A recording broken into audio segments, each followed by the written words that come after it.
Hello, you guys, and welcome to another night of Spring into Self-Growth, hosted by Wheel With Me Foundation. Tonight, super stoked for this course.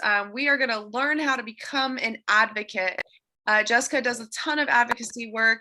She is also a teacher, and she just is doing amazing things. So we are in for a treat tonight, and I'm going to let her take over. Also, if you're a manual wheelchair user, name in the chat to be entered into the tire giveaway. And now I'm going to let Jessica take over. All right. Does that mean, I can share my content, I think. All right, guys, hold on. Share screen. Oh, I don't know. Everything is on your screen, including notifications, will be recorded. Okay. I don't know if I did something wrong. It looks like I'm not sharing. Oh, my camera. You are sharing your screen. Okay. Bear with me, guys. I had technical difficulties on. There we go. Can you see my screen? Yes. Yeah. Yeah? Yeah. Okay, good. Yep. All right. I just can't see any of you. So that means I am going to need you guys just to verbally respond. I will not really be able to see the chat that well. I had technical difficulties with my computer, so I am on my iPad, which I've never done a Zoom presentation this way before. So here it goes. So like Jessie said, my name is Jessica Keogh, and not only am I an educator, I'm an advocate, and I am the founder of nonprofit Faith Above My Ability, which I will tell you a little bit about. But just to give you the rundown and to be super inclusive, I like to identify myself and my physical features. So that way, if anyone on here or anyone who watches later has a visual impairment, they can somewhat picture who I am. So I am a white female with blonde, long hair, blue eyes. I am wearing a blue and brown like splotchy shirt. And I use a power wheelchair to navigate the world around me. What we're going to do tonight is learn how to be an advocate 101. There are a lot of different things that we are going to cover, but my number one goal here tonight is to make sure that you leave with a mission statement, something that's important and passionate to you. And then when we have a follow-up session, and you can email me for that, or I'll connect with Jessie and we'll do another one of these sessions, we can build off of that. So if that sounds like a plan, if you guys can just give me a yes, that would be awesome. Yes. All right, cool. Yes. All right, so here's my little about me. Our first thing that we're going to do, because advocacy is all about leadership and becoming a leader, I want to engage with you guys and just shout out some things that a leader is. And I am just writing them down as you shout them out. So what comes to mind? Strong. Somebody What that else? sets the tone. Sets the tone. I like it. Good listener. Perfect. Mindful. Ooh, I like that one. Brave. Brave. Got it. Inclusive. So perfect. Passionate. Passionate. Perfect. Persistent. Yes.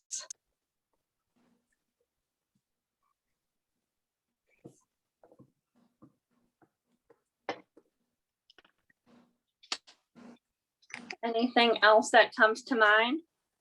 If not, no worries, but I'll give people another couple of seconds to think of something since I can't see all of your beautiful faces at the moment. Someone that serves those they follow and develops other leaders.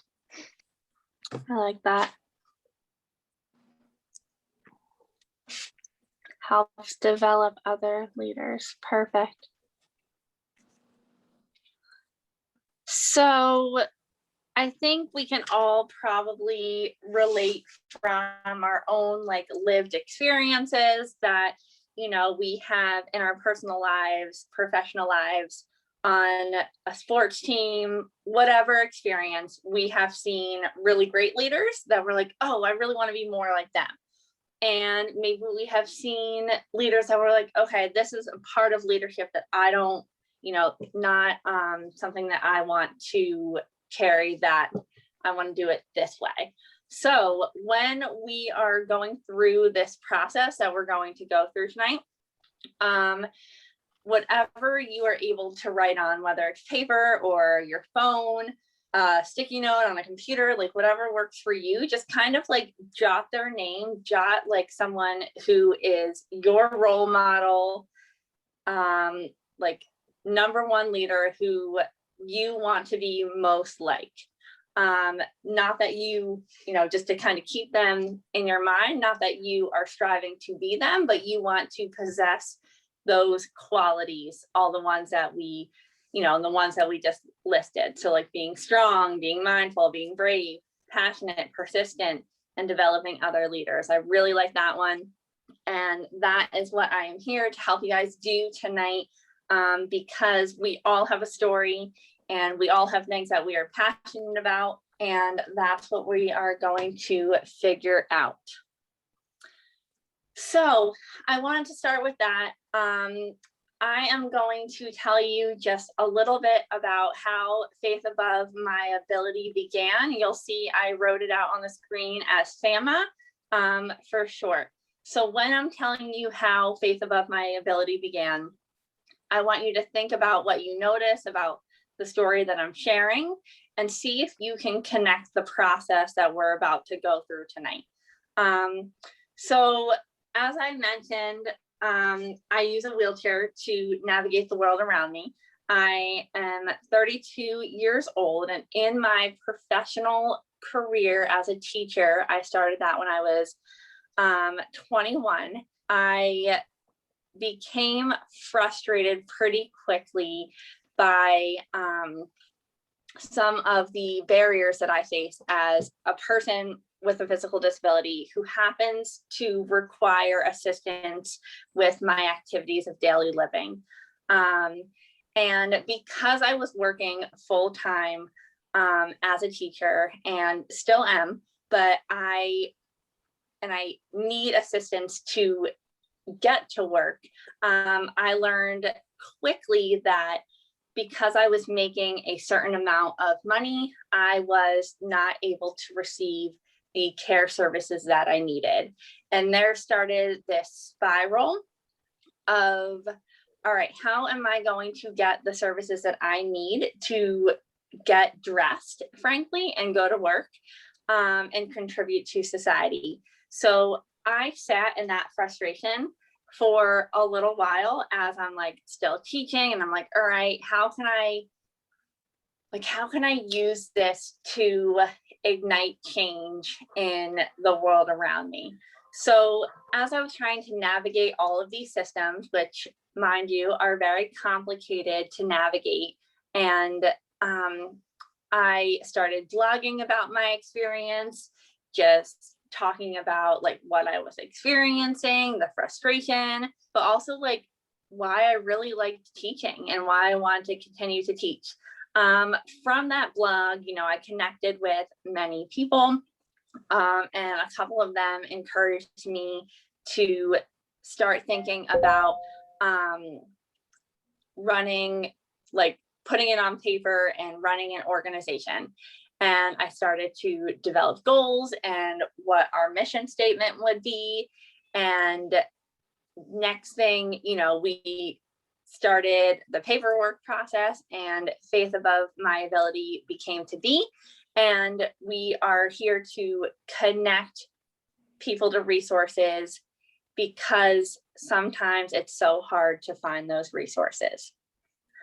So with that said, my nonprofit that a couple of my friends and I founded started with a moment of frustration.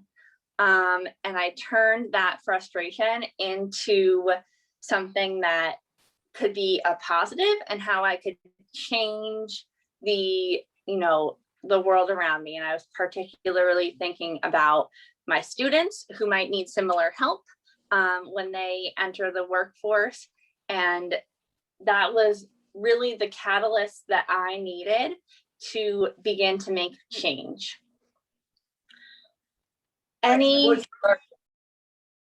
sorry, say that again.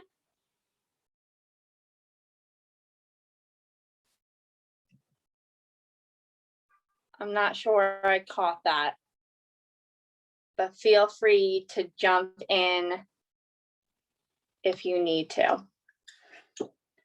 All right, so with that story, is anyone able to pick out a couple key things that might have helped me become an advocate? Frustration. Yeah, right. So like that emotion, and it felt really crummy at the time. And I was able to use that emotion. And sometimes like those negative feelings that we have are the very like catalyst for changes that we need. So I believe everything happens for a reason and for a purpose. And that experience, really kickstarted off to where I am now. Thanks, Jess. Any other? Aggravated. Yeah, aggravated, right? So like all those strong emotions. But what did I do like after I was frustrated, aggravated, and a couple other choice words perhaps? Like what action did I take?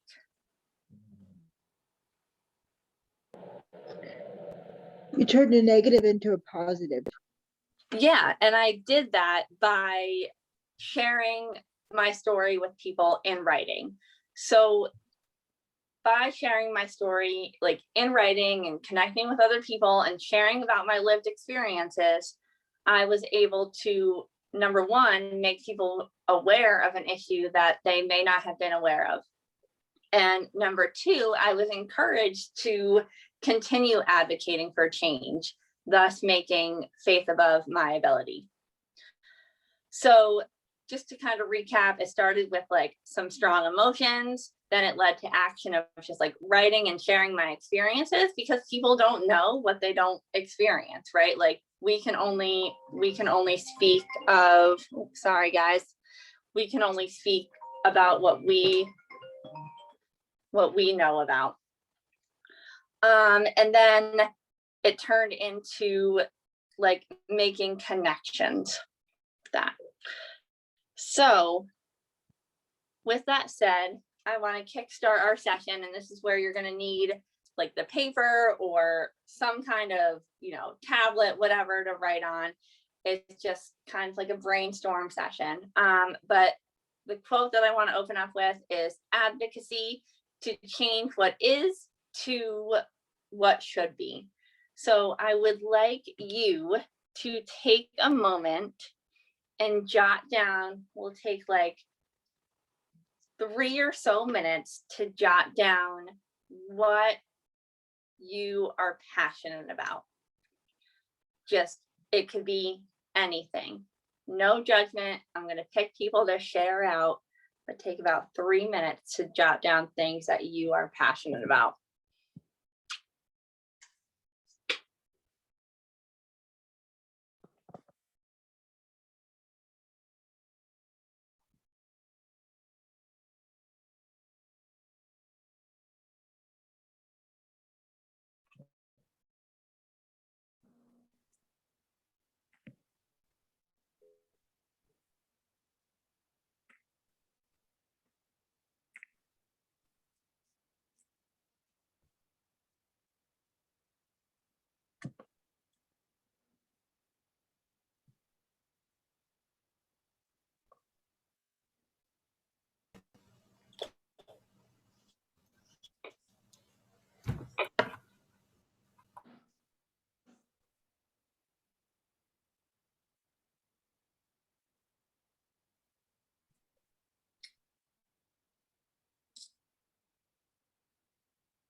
Just anything that you are passionate about.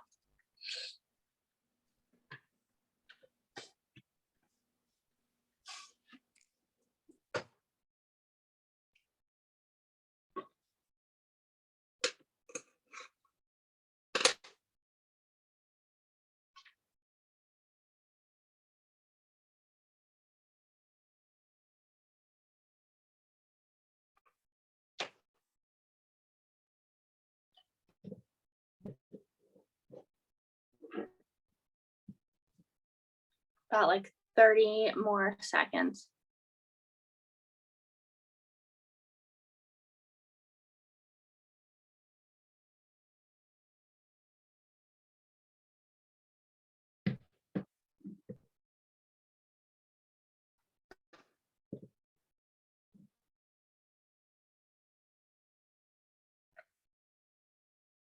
All right, do I have any volunteers who want to share what's on their list or something that they want to focus on?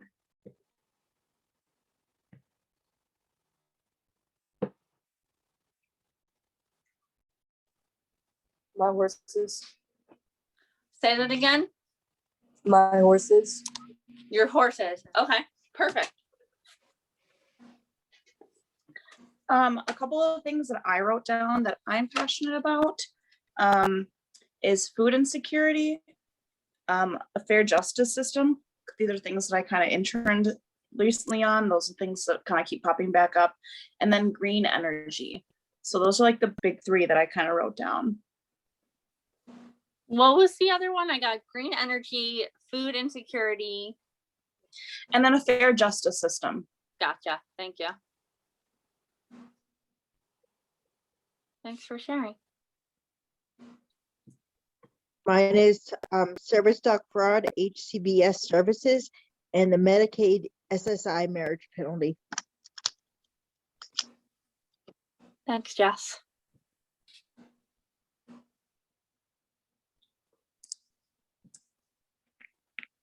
Anyone else want to share?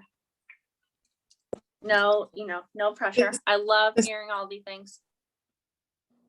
Sorry, this is Millie. I have a couple things on my list, but Yeah. top of the list is employment for people with disabilities. Love it.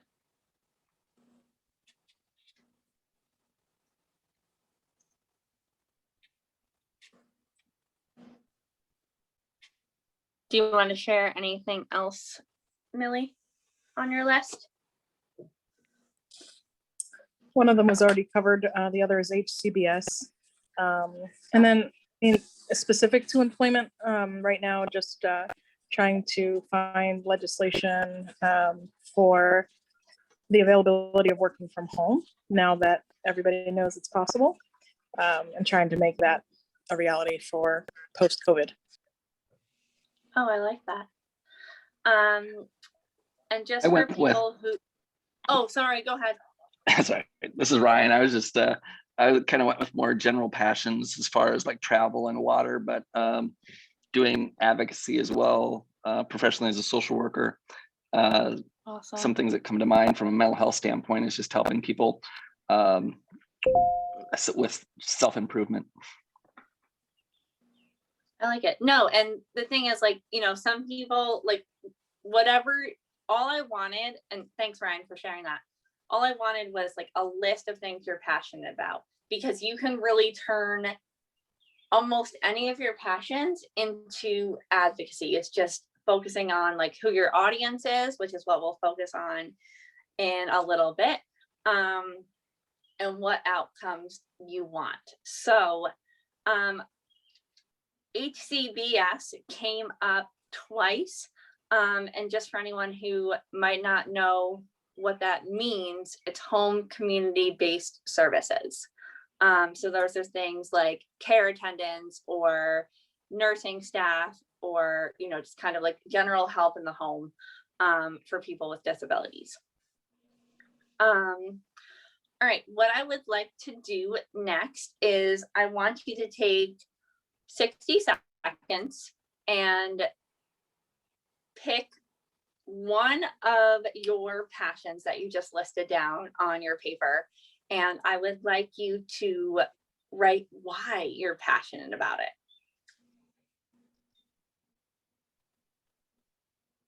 And a lot of this might come from personal experience.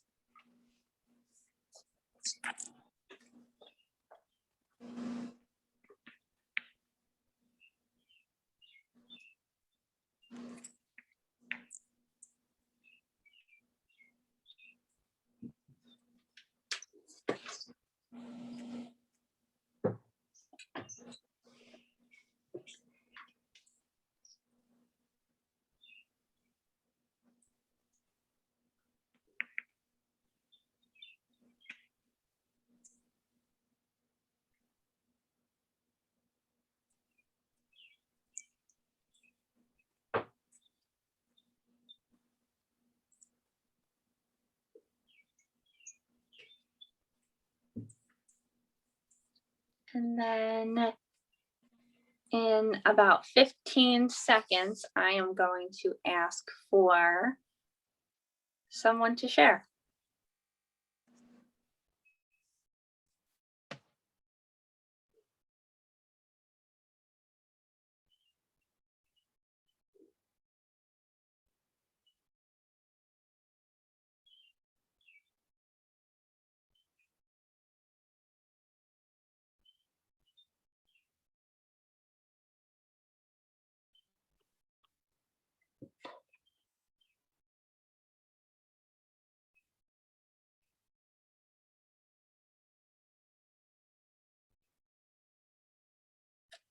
All right.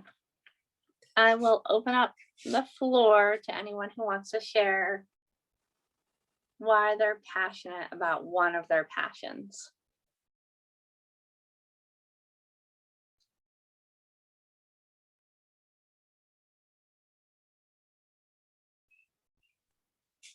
So I shared that I was passionate about food insecurity. The reason the reason that I'm passionate about that is because of personal experience growing up poor, and then being a college student and seeing how many college students really struggle with food. And then like on a bigger level, how many communities have food deserts. And being a student, and I know there's a couple of other students in this group right now, food is like essential to learning and to like living a healthy life. So like that's just a huge thing. And if people could have access to more clean food, it would just, I think, make a difference in so many lives. So that's kind of my reasoning behind that. Absolutely. And, you know, I can relate to that as an educator, because if my students come in and they seem a little off, or they're acting, you know, their behaviors are increasing, the first thing I ask is, did you eat today? Like, did you have breakfast? And if the answer is no, I immediately get them food, because how can you learn on an empty stomach? I like that. Thank you. And I'm sorry, tell me your name. My name's Brianna. Thanks, Brianna. No problem. Anyone else want to share?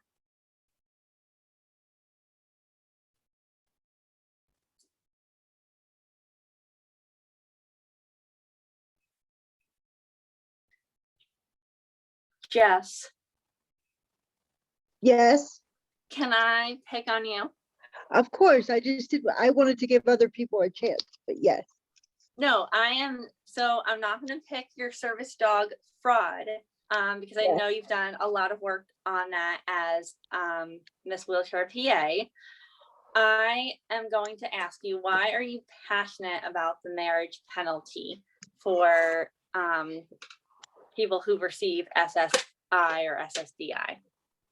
I am passionate about that because, you know, everyone, especially in this day and age, you know, marriage equality is talked about so much, but I don't think people that are on receive it like SSI and Medicaid benefits, I don't think our stories are heard nearly often enough. And I don't even think people are aware that it's an issue. And just like everybody else, has a, a right to get married, so do we, and we shouldn't be penalized because of it. Right, and by penalized, you mean like losing our services that we need Yes. to get ready, Yes. and remain Yes. independent, right? Perfect. Yes. Thank you. Yeah, no, that's No problem. something definitely near and dear to my heart too. Because for those of you that don't know, if you receive SSDI, or even if you're working and don't receive SSDI, but you receive home and community-based services, then if you marry and the income is over a certain threshold as a couple, you lose those services. So that's something that a lot of people don't know about. All right. Oh, I scrolled up on my slide. Anyone else interested in sharing?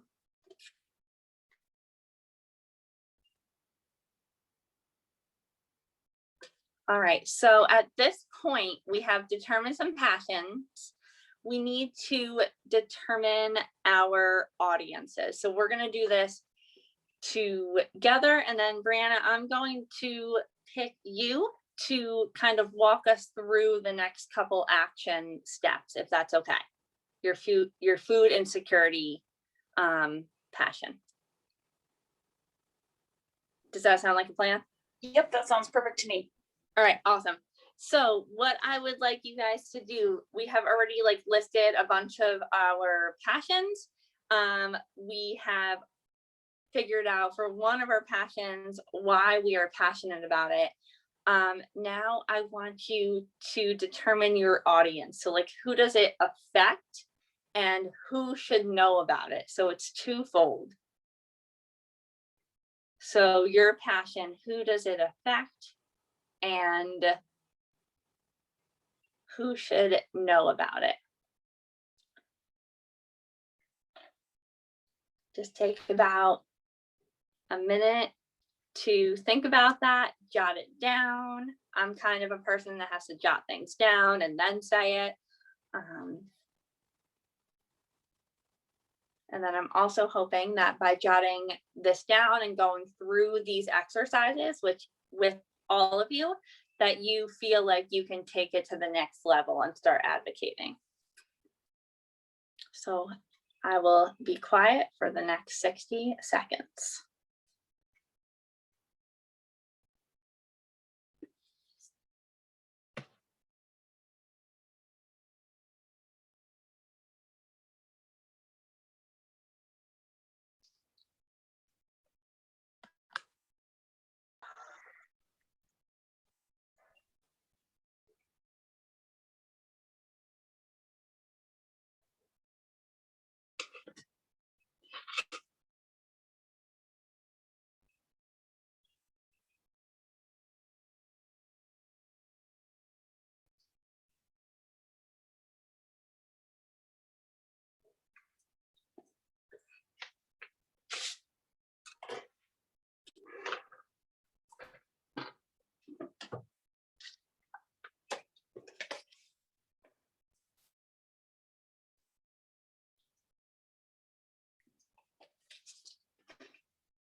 Alrighty, Brianna, the first question, who does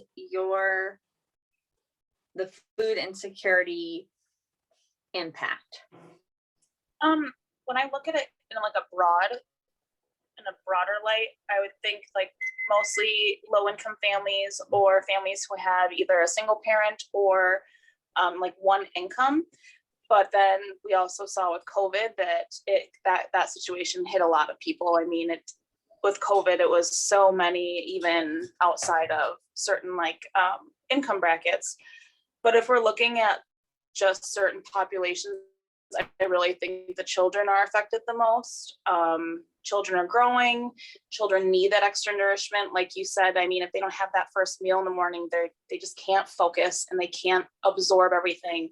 And those early years are super important. If you don't lock those early years in, I mean, things could go bad. So that's I think who would be impacted. Perfect. So, and then who, and you also mentioned college students too. So I just jotted that down on my end because that's something that, I did not experience as a college student, but it is a reality for many people. Mm-hmm. So, and I think, like you said, COVID brought that to light. So mm-hmm. We have low income families, single parent families, maybe someone who just lost a job, college students, children. Now, who needs to know about this? Who needs to know about the issue? Again, because this is my student brain kind of breaking it down. Yeah. First of all, we need to talk about this locally. We need to talk about it in the communities. We need to figure out how we can either get the information out to these families of where these resources are locally, or how they can get that stuff. But then again, on a broader level, we definitely need to take this into state policies or some kind of bigger national policies, and where we can make sure that families are getting the type of benefits that they can, whether that's adjusting or adding to something like SNAP, or what used to be called food stamps. It's now called SNAP benefits. So maybe changing that or adjusting it or expanding something like that. That's kind of the two areas. So locally in your community, and then again, big policy changing. Perfect. And, that's going to lead us into our next couple of slides shortly. But I'm going to hold that thought. I love it. I want to pick someone else. I picked on Brianna out of, because I liked her topic. I like all of your topics, but I want to give other people the chance to share. If you are needing support with kind of outlining it, if you want to share yours, please do. You can just holler out.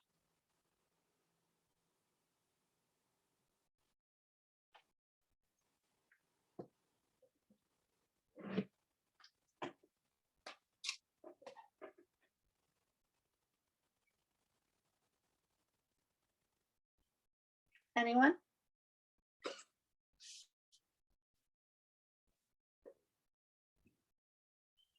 All right, no, that's fine. All right, now I want you guys to take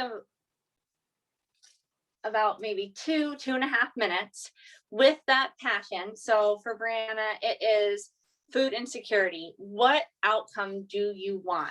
And this is you can start with your dream big outcome. What outcome do you want?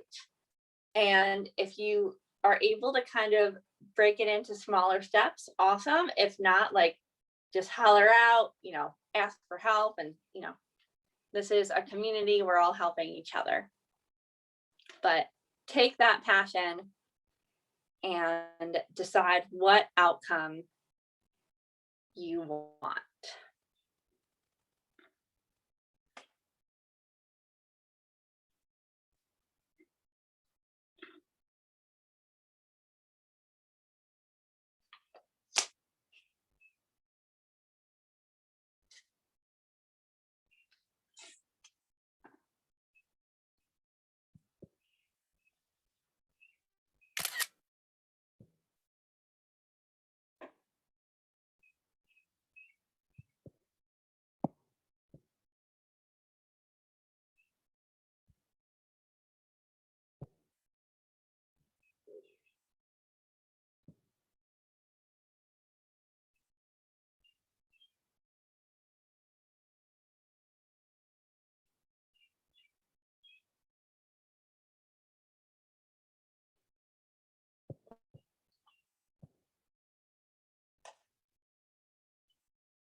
About another 30 seconds. But of course, if you have a question or you're not sure what outcome you want,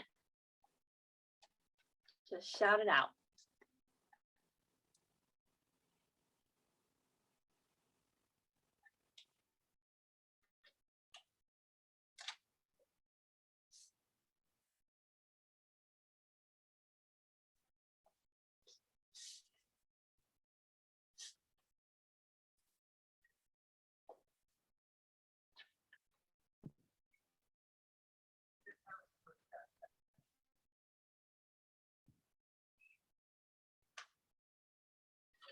All right, we're going to bring it back to Brianna. What is the outcome that you want? You kind of alluded to some of the outcomes, but I'm wondering if you came up with any other outcomes that you would hope for.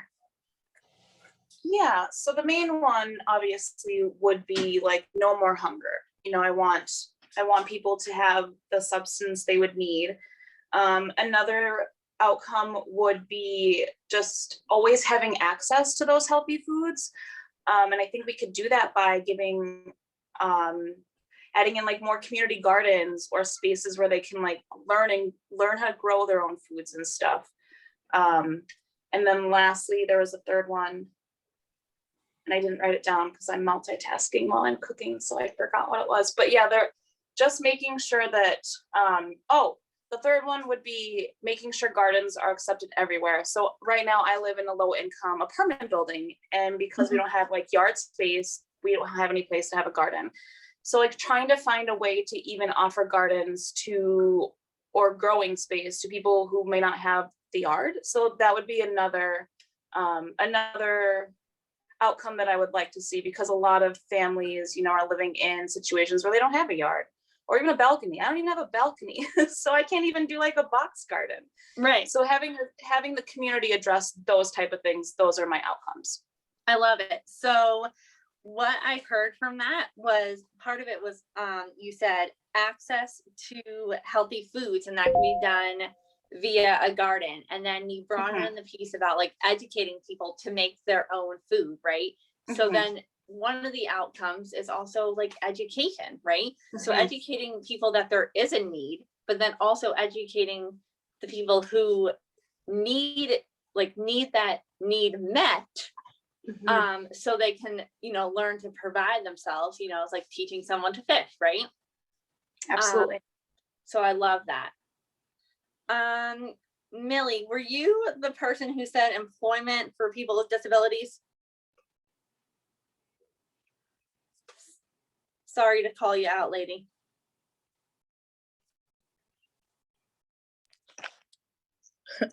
No worries. I'm sorry. Can you repeat the question?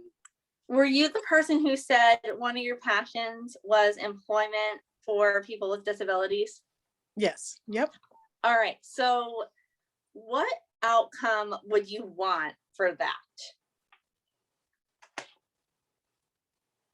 So I think generally speaking, one of the things would be to lessen the gap between, you know, unemployment for people with disabilities versus unemployment for people without disabilities. So that would be one of them. But I think, to be more specific, the one that I mentioned earlier would be to again, get legislation passed that allows people with disabilities or others to work from home, seeing as though that's possible now that we have gone through it. Okay, so like making that, you know, more of a norm and not just like an accommodation. Correct. And focusing on the legislation piece. You and I should definitely connect, because a lot of my doctorate level research is on employment for people with disabilities. So I just want to comment. This is Ryan. I love that too, as a social worker and voc rehab counselor by training. I live in San Antonio, and we have some suburbs here that do not allow the bus to go into their suburbs, and that's where a lot of people live. And so if you can't get to that suburb, you can't work if there's an employer there, and you can't live there. So I'd be happy to connect too. Jesse knows how to connect with me. Absolutely. And at the end, I'm going to put my email up and everything. So that's perfect. Thank you for sharing that. That's problematic if the bus doesn't go through certain areas, can't get to work. All All right, anyone else want to share their outcomes? If not, that's completely okay. I have a question. Absolutely. How do you hold employers accountable when they say they're equal opportunity employers for their marketing purposes, but when it comes down to it, they actually aren't? How do you talk to them without burning a bridge, but still like get your point across that they're not actually equal opportunity employers? All right, so is this Millie again or someone else? I'm sorry, I'm not looking at the gallery view. This is Bean. Hi. All right, so and that's kind of like a perfect segue. You know, I would start with a meeting for that particular like instance. You know, start with an email, start off with your experience, and ask, you know, to hold a meeting and make a list. But the important part of that is when you are advocating, and that's what I want to go into, is making sure that you have a growth mindset and perspective taking skills. So those people may really believe that they're upholding their mission, right?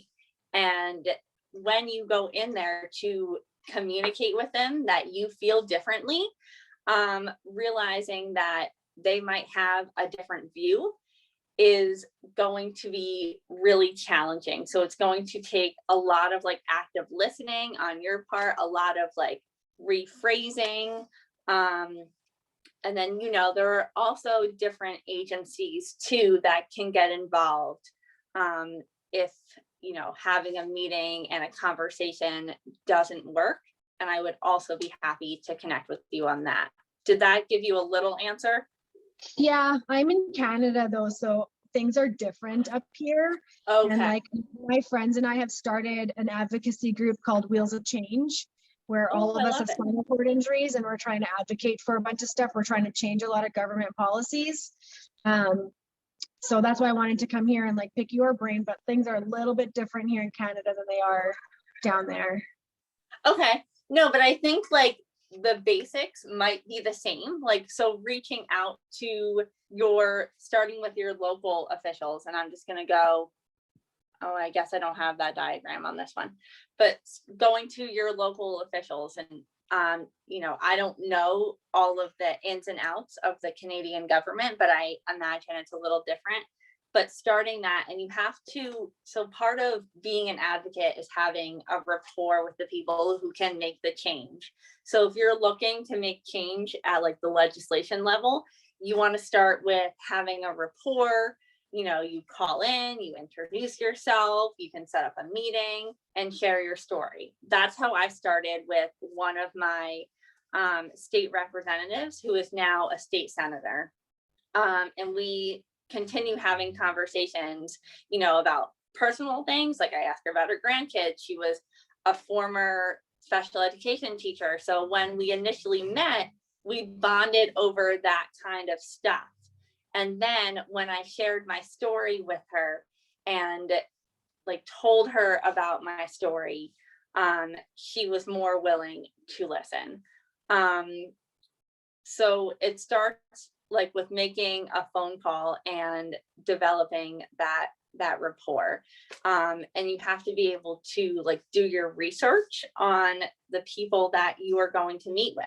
So that way you can figure out what they're passionate about too. So if they're passionate about food insecurities, or if they're on a Food and Drug Administration like committee, then you want to pull into their special interests and their passions, and then weave in your own passion.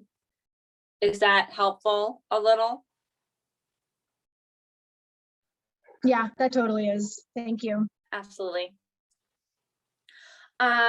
But I want to go over this list of advocates must have, because it is a journey and it takes practice. And like I just said, it starts with relationship building and knowing what you're passionate about and what it matters, or excuse me, why it matters, and being confident in that, like knowing your facts So having statistics is going to back up like why you're passionate about something. So for Brianna's passion of food insecurity, right? Like she might pull facts about like how many people in her community alone struggle with food insecurity.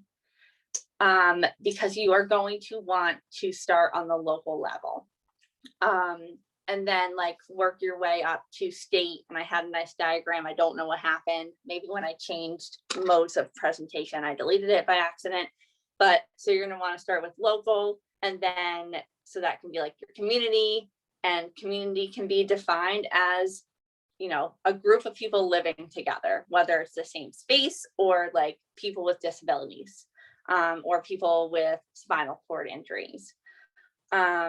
So start with community, and then once you're making those relationships with like local legislators or officials, and making people aware of the issue, then you can move to like state, and then, you know, nationwide. I hear someone unmute. Question? Hey, Jessica, it's Ryan. I just Yeah. had a comment real quick. One thing that I did a couple of years back was got involved in San Antonio here. We have several boards and committees and Yes. commissions. And I think that's also been an opportunity where I've seen an opportunity to advocate for different issues that are important. It might not be like you're on a disability committee for the city, but you might be on the transportation committee or the, you know, some other committee where, you know, they need to consider individuals with disabilities. So that I found that's been helpful here. Absolutely. No, I appreciate that insight too. Like one of my passions that I'm passionate about advocating for is transition, and that transition from high school to the workforce for people with disabilities, or high school to college, whatever that looks like. And in Pennsylvania, there is a transition council. So like sitting in on their meetings. So if you do your research, there's different, like Ryan said, there's different committees that might relate to your specific issue. Another thing that I kind of touched on, but having those active listening skills, because you don't want to go into an official's office and just talk their ear off. It needs to be a conversation, which I'm sure all of you know. But having active listening really means like hearing what they're saying and rephrasing it, to make sure that you're understanding it and they know you're understanding it, because it takes seeing different kind of perspectives. So just like the person who shared, and I'm sorry, I forget your name already, like holding workplaces or employers accountable, right? Like they may really be set in their ways that they are an equal opportunity employer, and using your perspective taking skills and your active listening skills will really help like kind of get them to hopefully see that, like see something your way, and how you're experiencing it. And it really starts with like sharing your story, because when you make it personal to you and, you know, your life mission, whether it is professional life or just life in general, when you give it your like personal story, you are able to evoke that emotion. And by having facts like those statistics that I mentioned earlier and those emotions, you can create that change. Other questions? I'm gonna, I think, stop sharing my screen. That way I can see you guys again. Stop share. Okay, I can see everyone. But great, and now I'm like putting faces to names. So thank you to everyone who is participating. But any other comments or questions that I can help you brainstorm?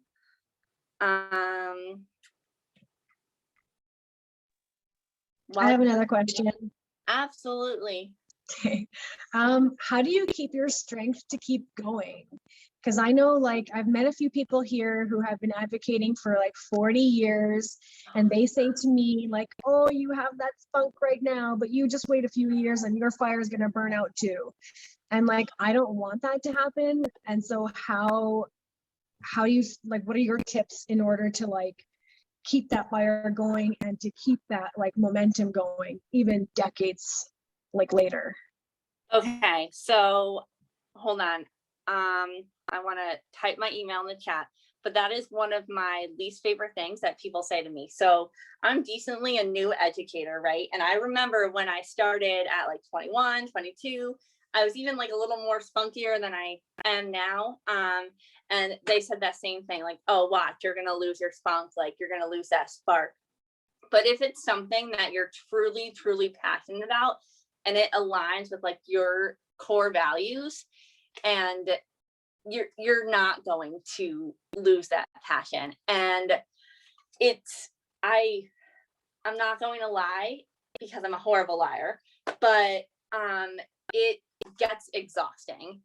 But you have to also remember your purpose and why you're doing it. So for me, like, my purpose is for my students. Like, it's also for me. A lot of the stuff that I'm doing is for me. And that's how it started. But then when I saw my, like, I looked at it from the lens of my students and realizing, like, all right, I am going to be okay when the change comes, and change doesn't happen overnight. Like, nothing good, it happens overnight. Like, it takes a lot of watering, a lot of nurturing, a lot of educating, right? And just when you come to a place of understanding that, like, all right, I may never benefit from this change, or this change in legislation, especially because legislation takes forever, at least in the United States, but I can't speak for Canada. Like, it gets exhausting, and just coming to a place of like peace and understanding that it's going to eventually benefit people that you care about, even if you don't know them. And then also building in time for yourself and doing other things that you like to enjoy, that you like to do and enjoy. So if you like to play basketball or whatever, like, making sure that you're filling your cup in other arenas. That way you can pour from a full cup instead of an empty cup. And then also being in community, like other people. I know Jesse like talks about this all the time, like filling yourself with other people who are going to like fan your flame and like come around you and encourage you, because when you only have 40% left, you can call on Jesse or Jackie or Jess to be like, hey, I'm struggling, like I'm feeling like this is a lost cause. So surrounding yourself with people.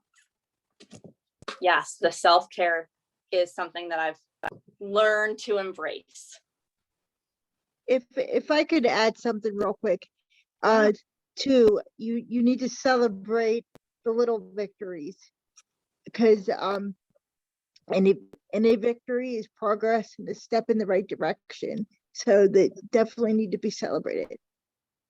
Absolutely. And I appreciate you mentioning that, Jess, because that is something that I need to practice doing more of. Oh, no problem.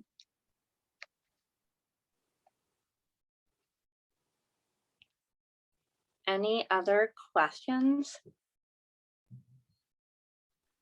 I'm a really slow typer, guys, especially on my iPad here.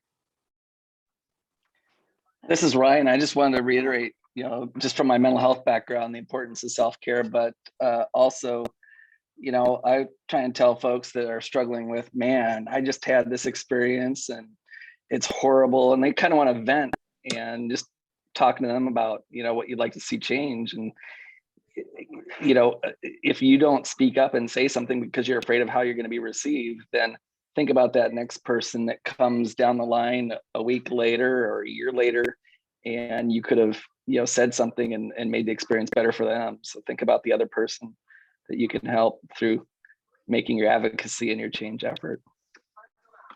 Absolutely. Thanks, Ryan.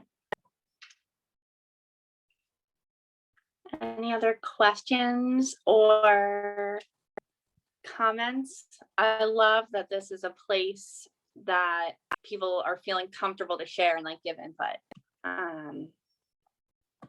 Because I don't, as an educator and an advocate, like, yes, I've been doing this for a while, but I still have a lot to learn. So I'm always open to suggestions, and being an advocate, you also need to be open to suggestions.